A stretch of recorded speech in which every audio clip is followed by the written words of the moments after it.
Hey everybody, Tony here with MusicGuyOnline.com with your 3-minute mix fix video tutorial of the week. And last week we talked about reverb to make your vocals a little bigger in the stereo field, a little more three-dimensional, a little less flat. Well, the problem with reverb is reverb's great, especially in certain circumstances and situations over others.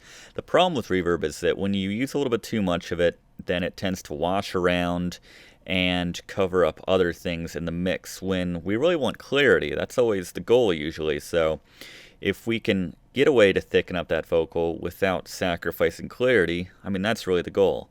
So what I tend to find works better, not knocking reverb, because reverb does work okay in very small doses, but sometimes a simple delay works much better.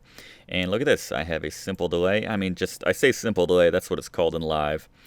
Just the stock delay. Any DAW you use is going to have a delay for the most part. So you just drop that delay on your track. I got the same track we've been working on. This is Fine to Cease. This is the same vocal as last week. And let's hear it with and without some delay. So let's play it without. Now let's turn on that delay. It's a bit much. Let's dial back the wetness. Listen to that. In your bedroom. It's just what the delay does is create a copy and just plays it however long after the initial audio plays.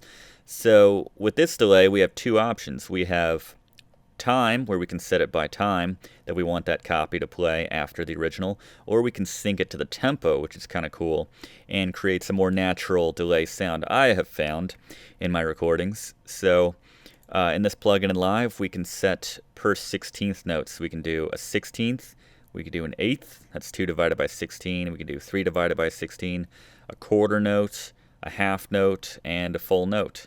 And that's just going to sound weird. It's so long after, it just doesn't sound right. But that 16th note sounds really nice with this song in particular. It's a very fast, tempo. You see, if we put it on the quarter note, it's a bit much. It's a lot more aesthetic when we use it in with greater delays. I like the more subtle 16th notes. And just to compare, let's hear it with the time-based one. Here we can choose exactly how much time delay we want on that. But again, generally syncing it to the tempo of the song makes everything kind of play a little more perfectly. I mean, if you have a set tempo, which you generally should be recording with a set tempo, unless you're just doing it live, which is fine too, but it makes editing easier when you're working to a tempo, obviously. But the delay going with the tempo, it just works so much better. It just sounds so good. And one last thing to mention is we have the feedback. This is the amount of delay which is fed back into the input. So you can hear that.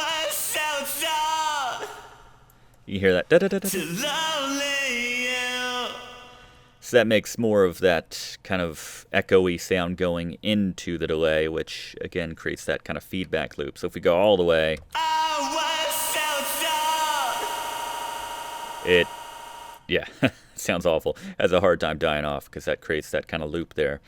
But that's the basics of vocal delay. We're going to talk a lot more about this in later videos, but give it a try on your vocals.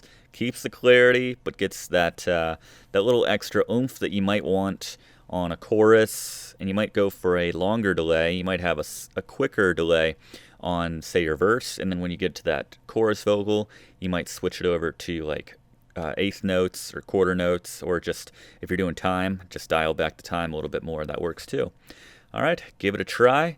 This is Tony with MusicGuyOnline.com. Thank you so much for watching, and please subscribe if you haven't. We do these videos every week, and check out the links in the description for more tips. I'll see you next time.